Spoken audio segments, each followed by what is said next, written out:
Okay, so hello everyone. We will begin our class today. So today we are going to continue to talk about Gauss law.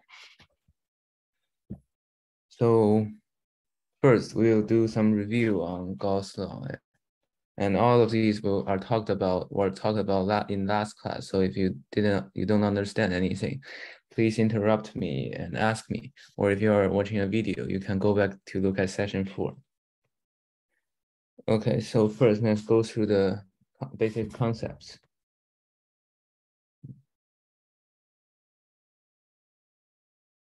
So the first one is electric flux. Using this symbol, electric flux means how many electric field lines pass through a given surface, right? We have this thing. So it's equals to E, the magnitude of electric field, times S, the area of the surface. And sometimes maybe we need to time a cosine theta, but never mind. And the second one is, oh my God. And the second one is the formula of Gauss law. So hopefully you still remember it. E times S equals to Q over epsilon 0. E means electric field. S means the area of Gaussian surface. And we are going to emphasize Gaussian surface again later. Q represents the total net charge enclosed by our Gaussian surface. Epsilon zero is called vacuum permittivity,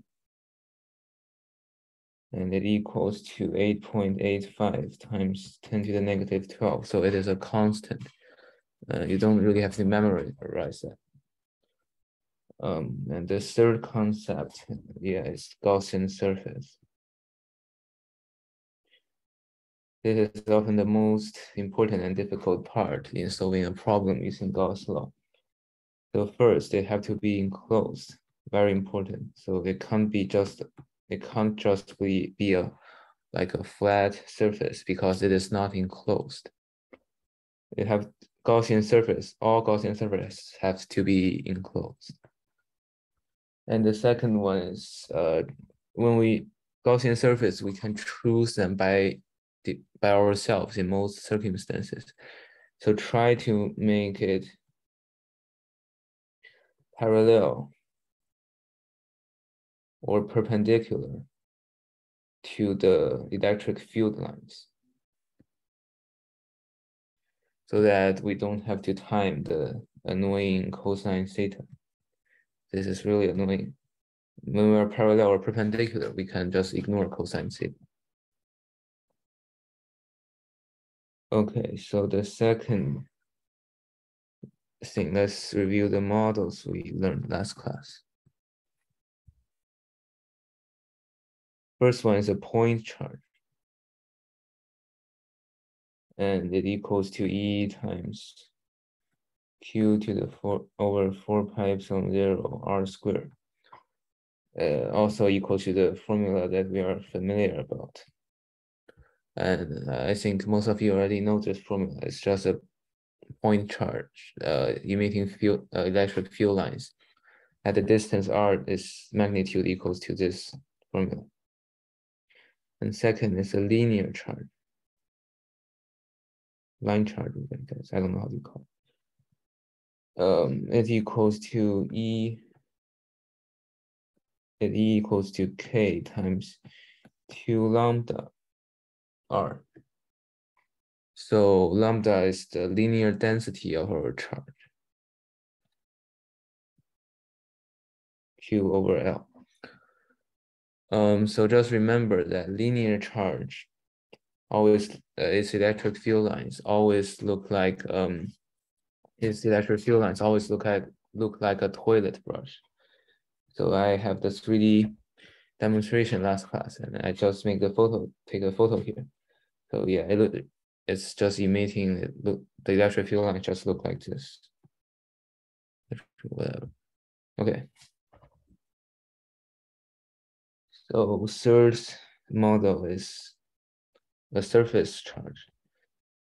Infinitely or nearly infinitely big surface with uniform charge. And the magnitude of E R above the surface is equals to 2 pi K sigma. Sigma is the areal density, which equals to Q over S. Okay, so and we also mentioned that the first one, it is proportional to 1 over R squared. Second one is proportional to 1 over R. Third one is independent R, also R to 0.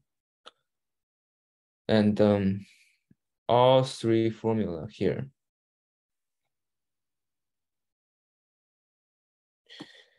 they may, especially this third one and second one, they might look kind of unfamiliar and complicated, but you don't have to memorize. You don't have to memorize them, because if you really need the formula when solving a problem, you just remember how we choose the Gaussian surface here. And then you can just easily derive the formula within 1 minute, which so it's really convenient. You don't have to memorize. You don't have to memorize these three formulas. You just remember how to derive them. So point charge, you choose a point charge, you probably already remember. So line charge, you choose a Gaussian surface that look like this. Surface charge, you choose a Gaussian surface either look like this blue cylinder or the orange cube. Okay. So that's all for our review. And do you have any questions on these these things on Gauss law?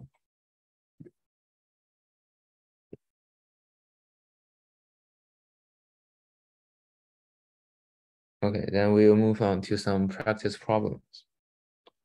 The first practice problem, we did a bit of it last class, but we didn't finish it, so we'll do it again. It's also a really important one. There's a sphere shell.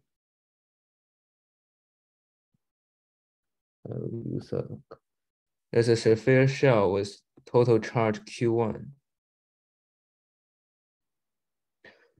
And we want to find the magnitude of electric field in the space distance r away from the center of the shell. So first, we need to know what does a shell means. Shell means that it is basically a sphere, but it is hollow, like a ping pong ball. So the inside, there's nothing inside. And then, in order to solve this problem, you have to divide the problem into 3 circumstances. So the first one is when R, okay, actually I forgot. This sphere shell has a radius of capital R. So the first circumstance is the distance R is smaller than capital R. This means our point is inside.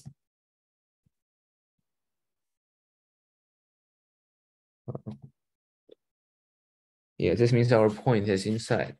So now, in order to apply Gauss law, we have to choose a Gaussian surface.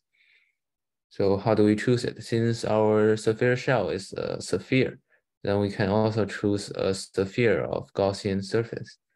So we choose a sphere Gaussian surface inside the shell and passing the point. Color is 2. So this is the point we want to know, and we choose the purple Gaussian surface. So we apply the formula E times S equals to Q over epsilon 0. E times S is the surface area of our sphere, 4 pi r squared, equals to Q. What is the Q inside? There's no Q inside, right? All the charge, this Q1 charge have to be on the shell.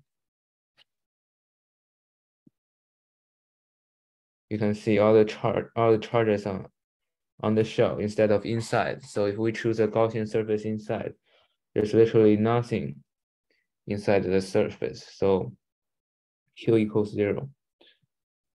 So E equals 0. So we solve the first circumstance. So this is also a very important conclusion, that inside such whatever sphere shell, no matter what charge it has, we choose a point inside the shell, the electric field always equals to 0. Okay, so let's move on to the second circumstance when R is big, when lowercase r is bigger than capital R. This means the point we want to get to evaluate is outside our sphere shell.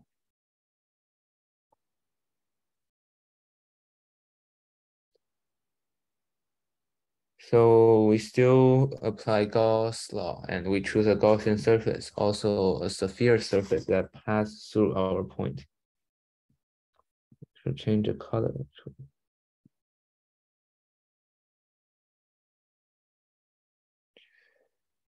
So as the blue one. So this is our Gaussian surface, the big blue sphere as shown. And we apply the formula again. E times S equals to Q over epsilon 0. E times still is 4 pi r squared, the surface area of this blue or purple big sphere, and equals to Q, all the charge inside this blue circle. So it is Q1, right? Because our yellow charge Q1, all of them are inside the blue big sphere. So they are all counted in the Gauss law. And then we get the formula. E equals to 2 pi, 4 pi r squared times epsilon 0. So do you think this also looks very familiar? This is exactly the same of the electric field if this Q1 is a centralized point charge at the center, right? So you see this is the same with our formula of point charge here. They are exactly the same. Or I should add Q1.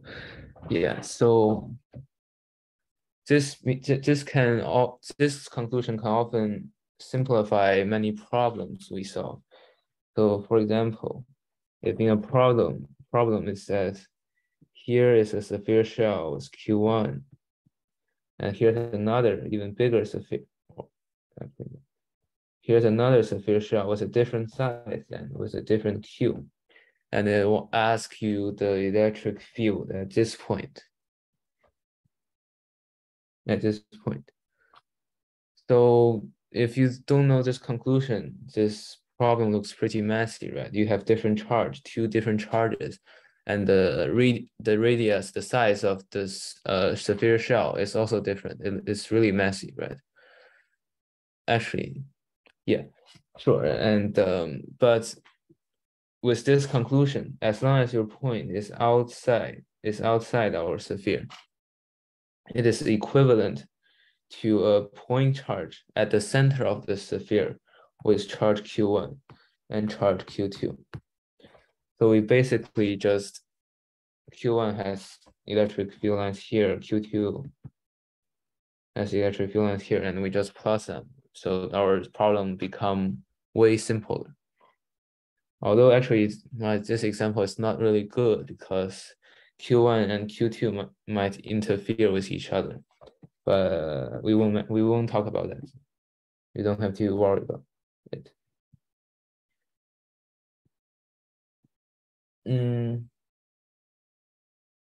Okay, so Now it seems that our problem are solved, right? When R is smaller than R, when lowercase r is smaller than capital R, and when lowercase r is bigger than capital R. But we still miss one circumstance, as you may know, when R equals to R. So this is a really confusing circumstance. And at first, it might sound nonsense to you if you heard it for the first time. So like, what do you mean by R equals to R? Our sphere is a shell, so it's super thin, right? This is super thin. So R equals to R means our point is just on the shell, on the shell.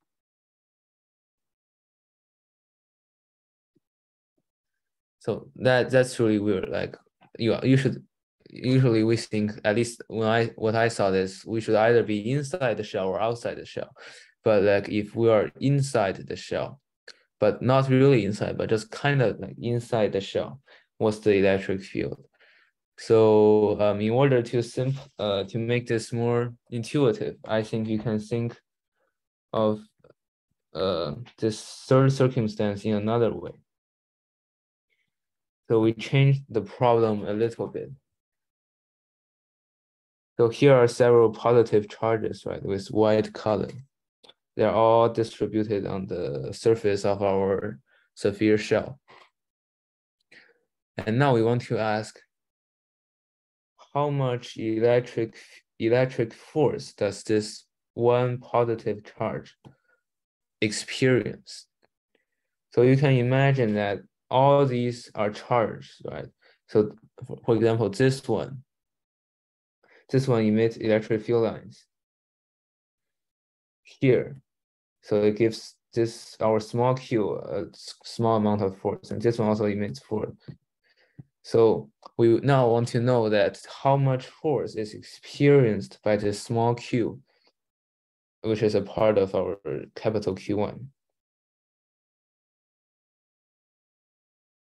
So in order to know how much force it experiences, we have to know F equals to, F equals to EQ. Q we already know, but now we want to know what is E. So the E here is actually the E in our third circumstance when R is equals, when lowercase r is equal to capital R. So we basically want to know the force. And in order to know the force, you have to know this E. Okay, so let's calculate our E. So for circumstance 3, there's basically two ways you can calculate it. And I will first introduce the first way. The first way is more simple and more intuitive, but it is like not very accurate because you can apply this first method in most problems, but it just doesn't seem very accurate. So what we do is I'll redraw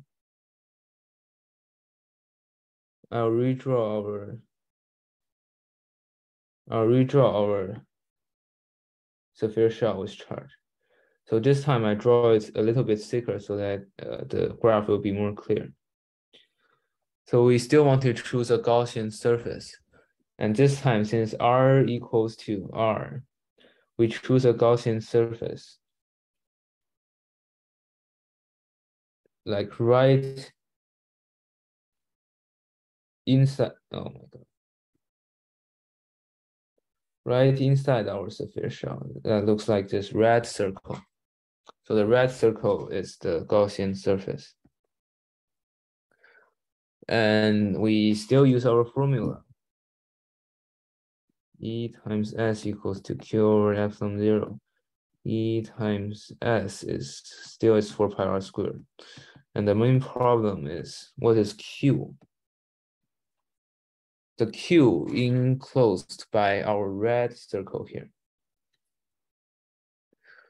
This is very weird because like it is halfway through our sphere shell. And since we do not, the sphere shell is really thin that we can assume that the positive charge are distributed evenly throughout.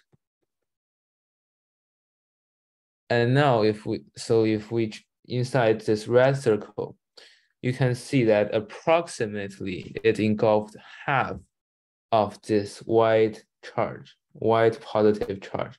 It approximately engulfed half of the total charge of this yellow sphere.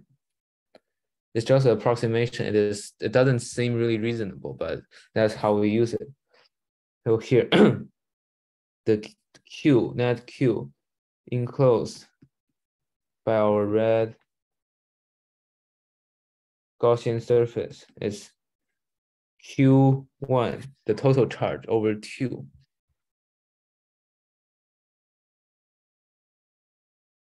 So this is really important because here's a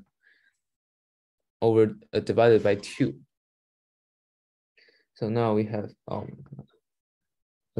our E is equals to 8 pi r squared epsilon 0 Q1.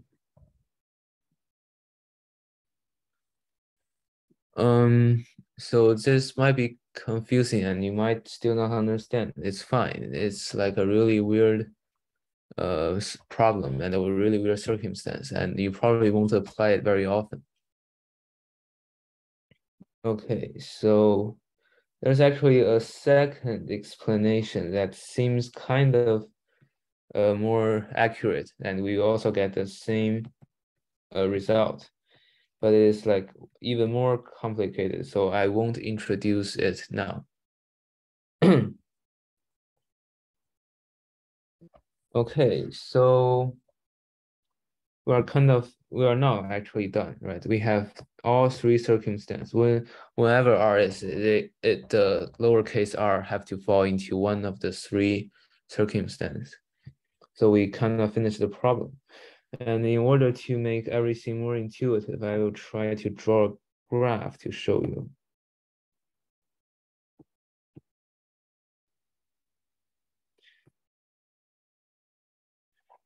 So here's our graph. So the x-axis is represents lowercase r, and the y-axis represents electric field E.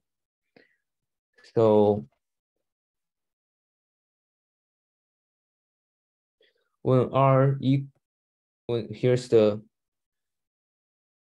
when r equals to r, and we plug in our formula. So when the first formula circumstance E equals to 0, so E just equals to 0 at here. And then in the second circumstance, when x is bigger than the radius, we got this formula, which is proportional to 1 over r squared. So it roughly looks like this.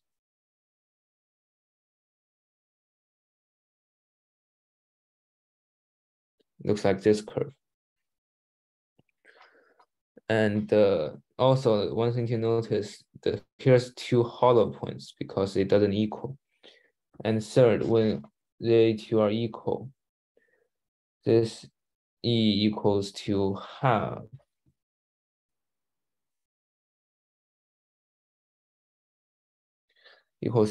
of our when r is bigger than r. So it is basically here.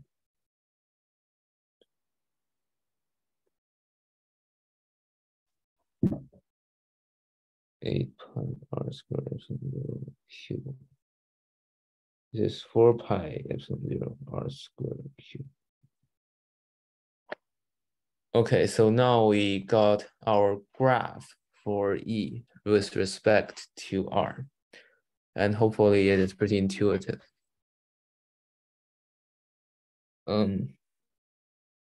Okay, so let's move on to the next problem now. If you have any questions, please ask.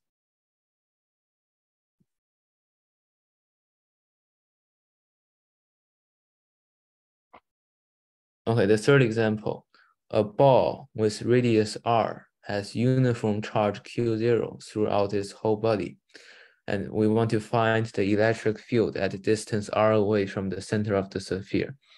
So it's like really similar to the last problem. But one thing is different. It says the Q0. It says Q0 is uniform throughout its whole body. So how can it be possible? It have to be uniform throughout the whole sphere. Like it's also inside the sphere. It is not a shell anymore. So it have to be an insulator in order for this to be possible. Because if it is a conductor, all the charge will like distribute at the edge, which looks like a shell. But in this problem, it have to be an insulator. And we want to find the electric field again at distance r away from the center of the sphere. So we draw a graph again.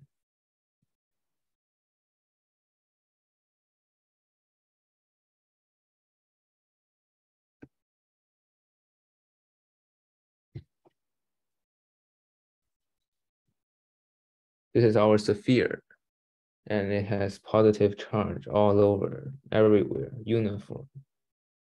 And yeah, I forgot to mention again. Oh, never mind. Yeah, I mentioned it. Okay, so we still have to divide this problem into two circumstances. When R is smaller or equal to capital R, which means it is inside or on our point is inside or on the edge of our sphere. So we will talk about inside since it is more general. So for example, we want to know the electric field at this point, R away from the center. So we still choose a Gaussian surface.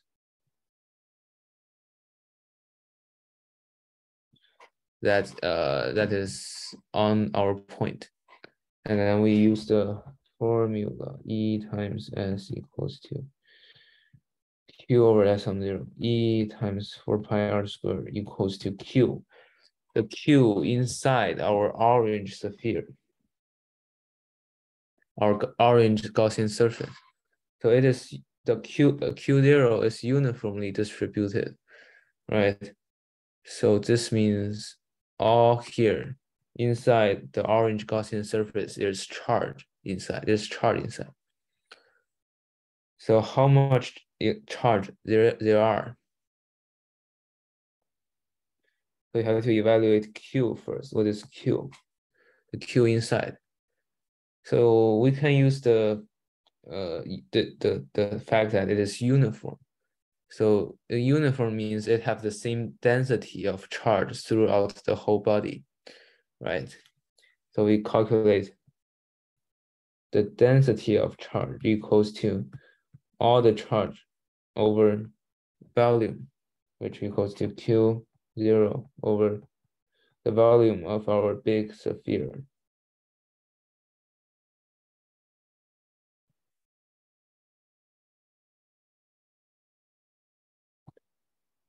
Right, the density. And now if we want to know the net charge inside our orange Gaussian surface, we only have to know that Q equals to rho charge times the volume of our orange Gaussian surface, which is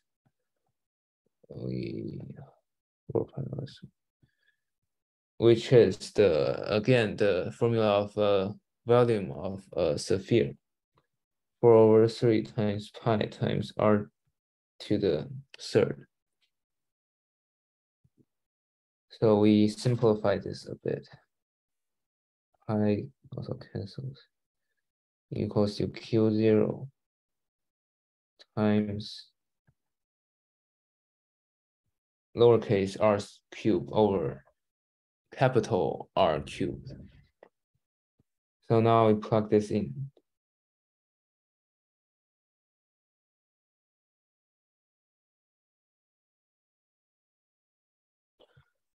Right. Okay. So now we can get everything. Sorry, I should draw a line here. They are separate. And E equals to R, here's R squared, here's R to the Q. There's only one left here. We cancel these out. And we write it as Q R 4 pi epsilon 0 times capital R cube. Okay, so now we got our E.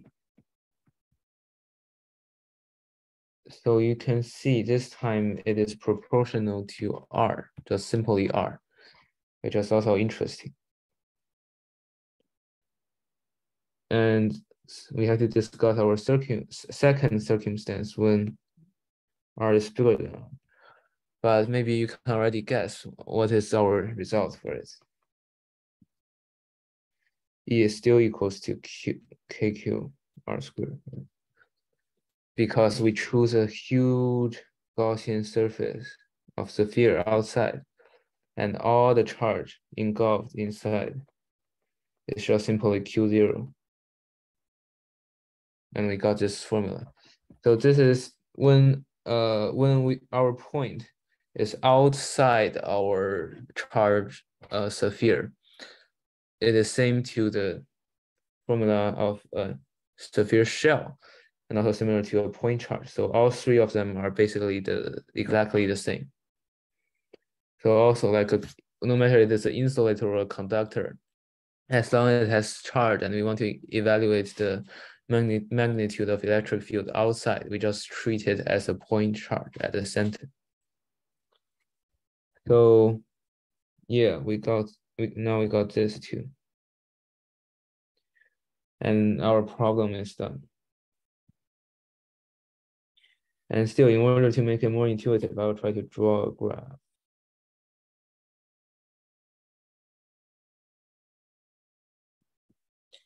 Still, the x-axis is lowercase r, and the y-axis is e. And here is when r equals to r. So when r is smaller inside the sphere, we have E equals to this crab. And this crab is proportional to R, which means it is linear, which kind of look like this. I'll change the color. It's a linear function. And then when we are outside, it is again a function proportional to 1 over R squared. So it looks like this.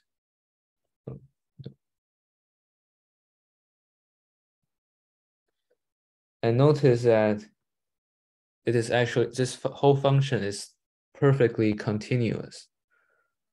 Right, at this point, they are at the same point. If we want to check, so if we apply the first one, when R equals to R, our first one is this thing. When R equals to R, E1 equals to Q R 4 pi epsilon 0 R squared, which equals to Q. This R cancel, which equals to this, which is basically the same. They are exactly the same when R is equal to R. So this whole function is perfectly continuous.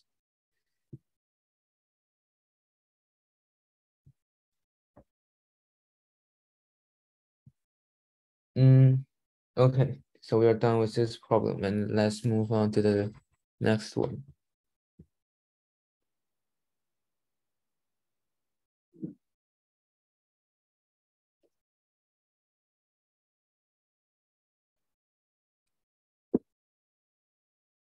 Two plates, as shown, is charged with positive and negative Q.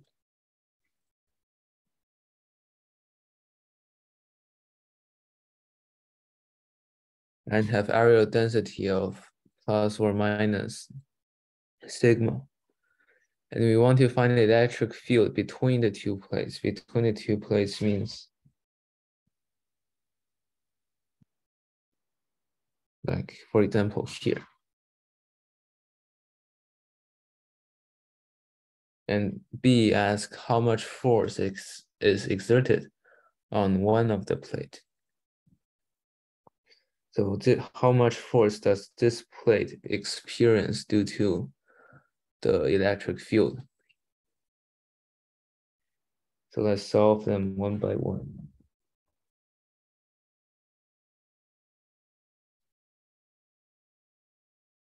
We want to know the electric field between. So still, we want to use Gauss' law to simplify the problem.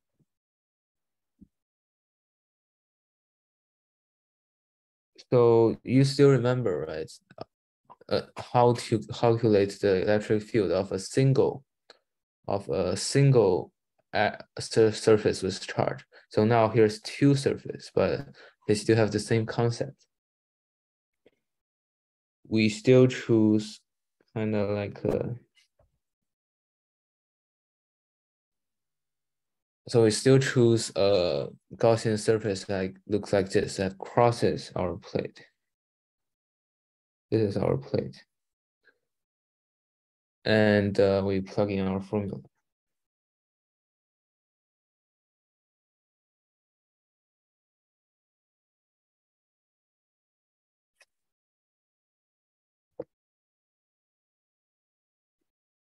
E times S equal to Q over epsilon 0.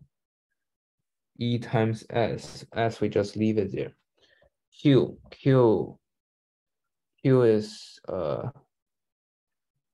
charge inside. Q is the charge engulfed by this cube, right? So the cube has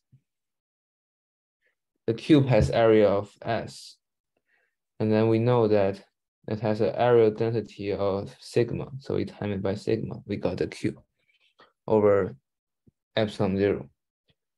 And if you still remember, if this looks really similar, but if it is a single plate, we have to time this by 2. You remember that because the electric field here are both emitting upwards and also downwards, right? We had to time 2. But here we don't have to time 2. Why? Because there's no electric field that looks like this that goes up in this circumstance. When two plates with positive Q and negative Q are placed like this, all the electric field lines that exist in the space is these guys. No electric field lines are emitting upward or either downward or whatever. So we don't have to time that 2 anymore. It is just this simple formula. So we got E equals to sigma over epsilon 0.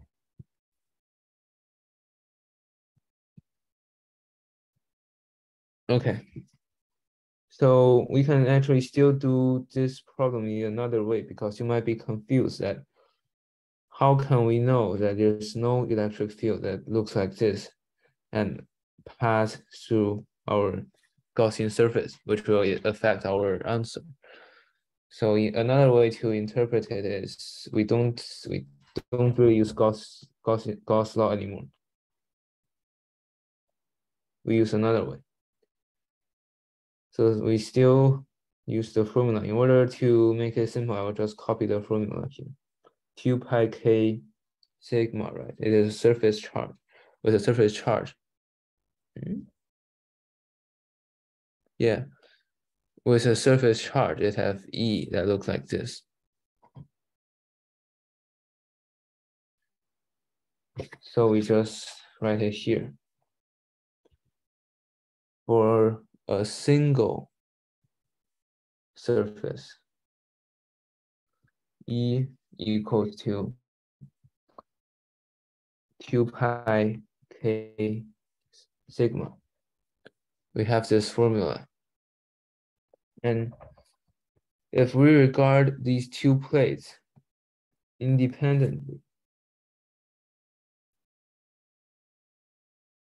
we regard these two plates totally independently. So we say this plate emits some field lines by itself, right? And this plate also emits emits some field lines itself. We took them independently.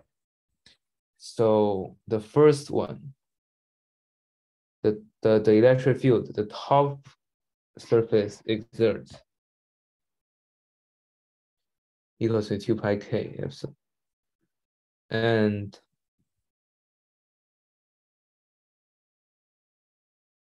the electric field, the bottom surface exert is also 2 pi k sigma.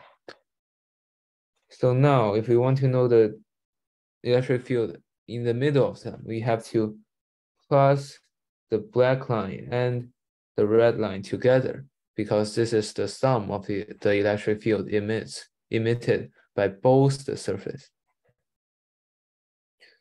So E actually equals to E1 plus E2 equals to 4 pi k sigma. And we know that k equals to 4 pi epsilon 0. So this thing equals to epsilon over sigma over epsilon 0. So we got the exact same result using different method. So you can use either one. And personally, if it is a more complicated problem, I sometimes prefer to use the second way because it's more simple and I feel it is less likely to make mistakes, because Gauss laws can sometimes be tricky. So it is your choice to choose either the formula, the method. And we can now solve problem B. Problem B is a pretty hard one. And if you don't understand it, it's also fine because it's probably not very often seen. How much force is exerted on one of the plate due to the electric field? So this problem might first seem kind of simple. We know F equals to E times Q. E, the E here, it seems that the E here is just basically this one. We already calculated. We already calculated in question A, right? So it seems that we can just plug in.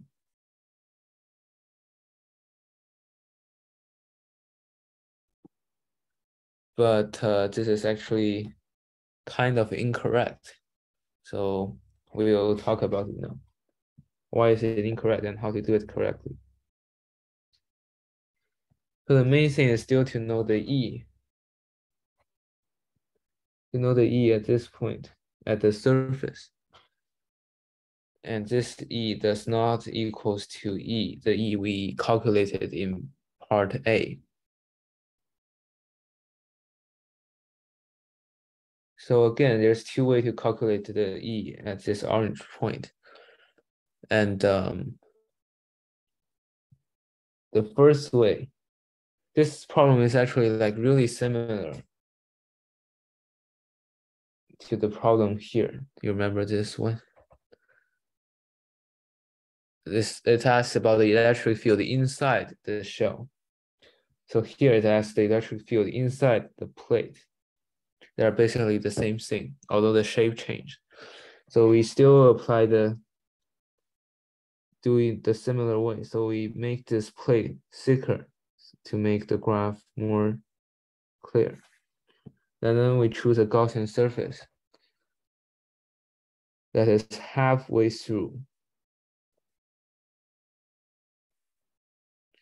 The red Gaussian surface, which is halfway through this orange plate. You see it is halfway through at the bottom. So we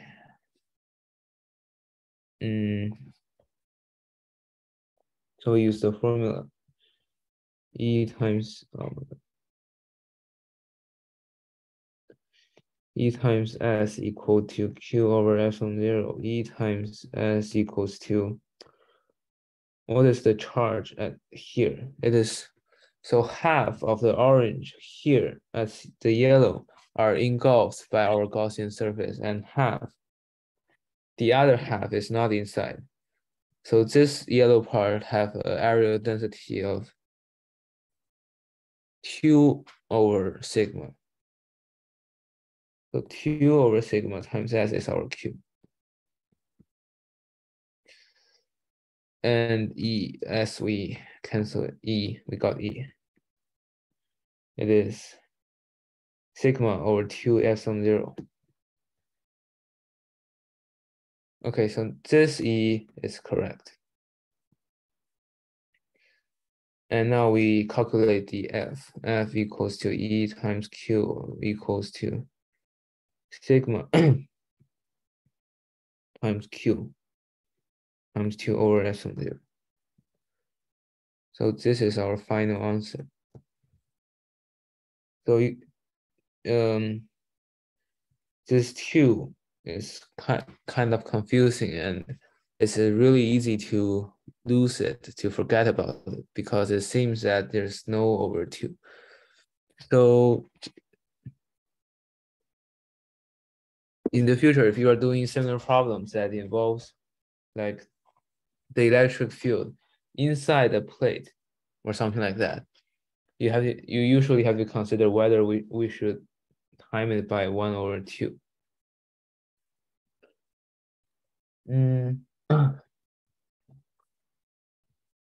Okay, so now we are done with this problem. And still, if you don't fully understand problem B, it is fine, because it is a kind of a complicated process and hard to understand. And now we go to problem 5. This is the final problem of today, and it is pretty challenging. A sphere with radius r has uniform charge. Again, uniform charge. This means that it is an insulator. You remember from last example 3, that is an insulator, so that it can uniform charge inside. And it has a charge density of rho. We have it, and there is a plane that intersect with the sphere. So you can see here's a plane. The plane intersects with the sphere. It's like cutting a watermelon using a knife. It intersects with the sphere. And it has a distance of 2 over r to the center.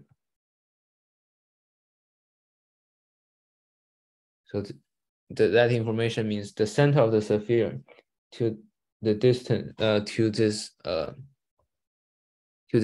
surface, they have a distance of r over 2, which is half of the radius of the sphere. And we want to find the electric flux on the plane where it intersects with the sphere. The electric flux. So this time we don't want electric field again. We want electric flux, right? And on the plane where it intersects with the sphere. This means only the places where the surface, only the places where the surface touches our sphere. So it's like when you're cutting a watermelon, only the places where the inner part of the watermelon is in touch with our knife, only that part are counted.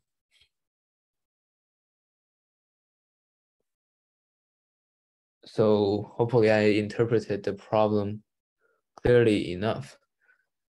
And we want to find this crab.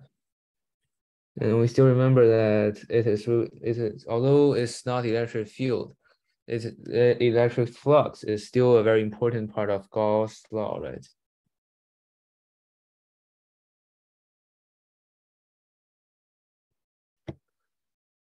So we can probably, if we want to get electric flux using E times S, it is not really gonna work. Because I mean, it can work, but it'll be really complicated and easy to make mistakes because the electric field lines look like this. And you can see at many points, there's an angle theta.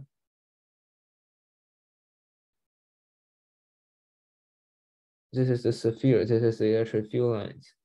So there's an angle theta between them, which means we have to time cosine theta throughout the whole process. And the theta here and the theta here, they are different. So it involves calculus. And so it's really hard. It's a bad way to do it. So can we think of a better way to do it simply?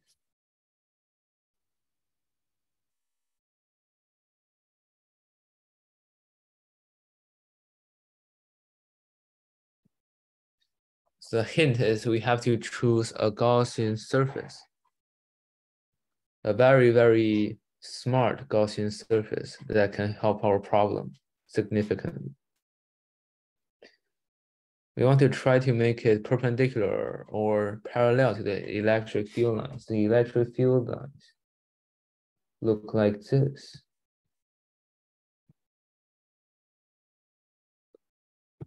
We want to make the Gaussian surface perpendicular or parallel to all these, not to all, to the electric field lines here, as orange, the orange lines. And they also have to involve our surface here, since this is the problem that, this is what the problem asks us. Okay, so I'll now show you the answer with a 3D demonstration. The problem became really easy after you got how to choose the Gaussian surface.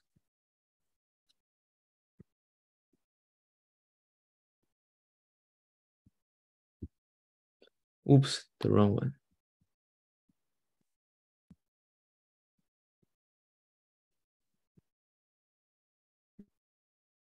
Interesting. Sure, I'll just log in.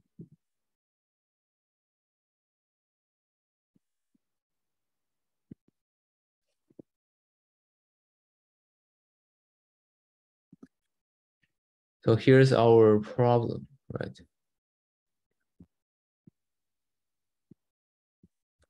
Here's the sphere and the surface.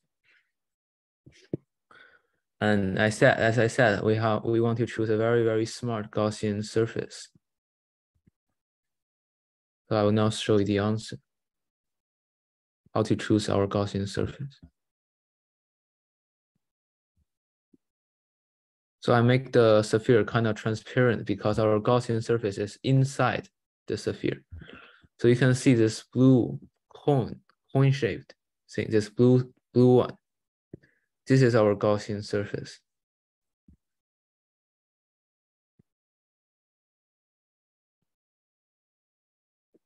So the reason why we choose it is first, it perfectly fits the problem that they have to involve this plane, right? The plane over here. We want to know the electric flux at this surface. So our Gaussian surface have to involve this part. And then let's see this on this side. All the surfaces are like the radius of our circle because they all intersect at one point at the center of the sphere. So the electric field lines all goes the way that is parallel to the radius. And you can see if we place the view very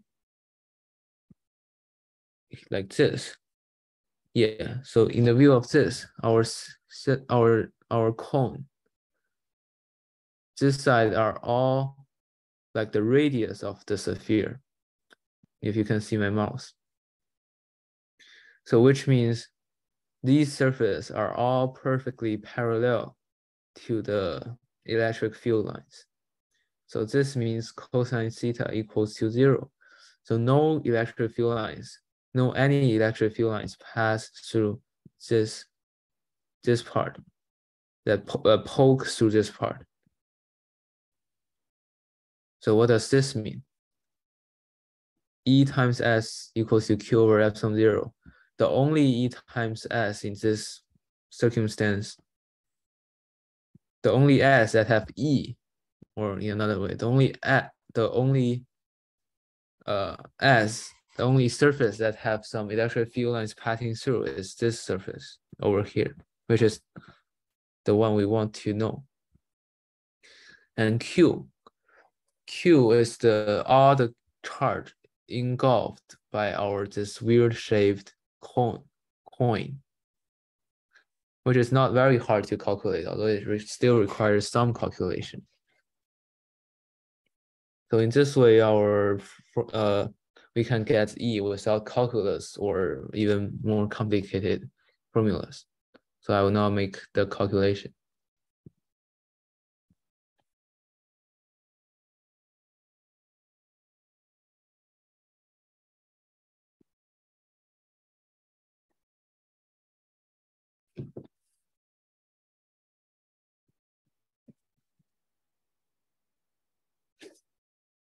I will erase all these.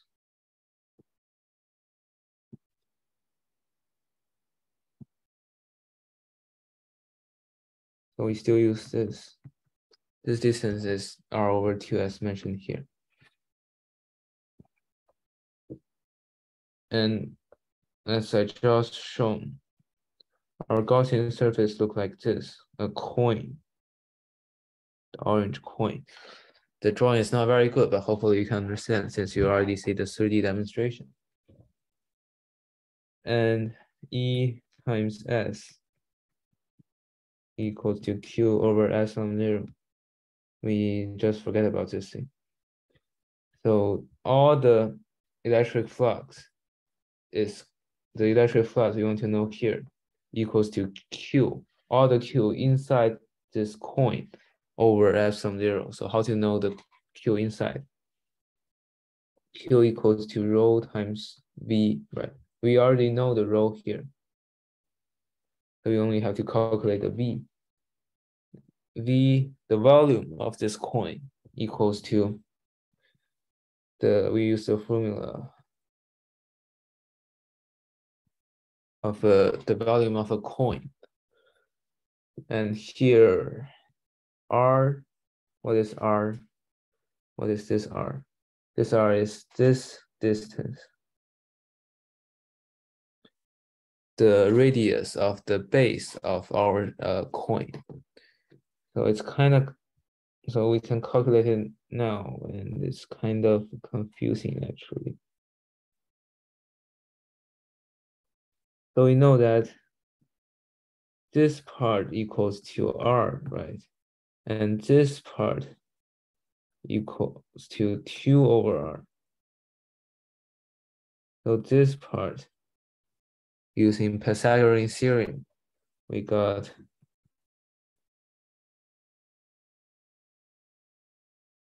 root 3R over 2.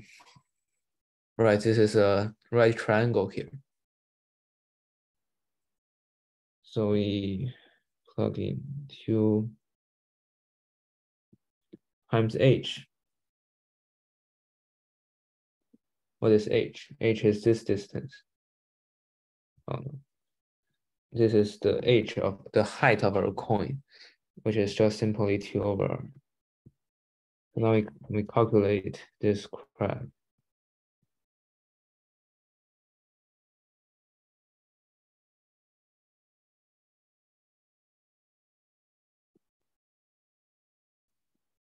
This is the volume.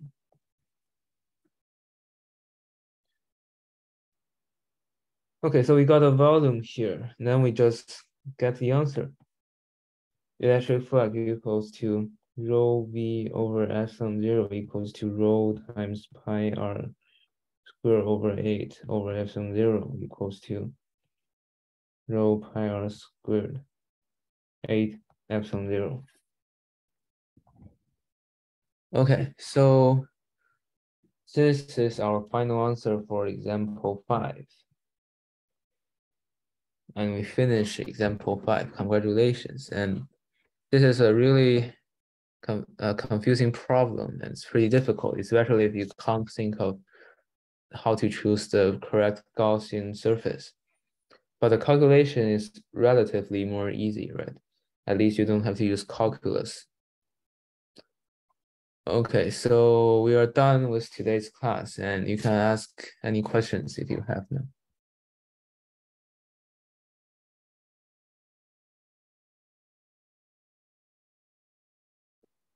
Okay, so if you need no questions, then thank you for listening and goodbye.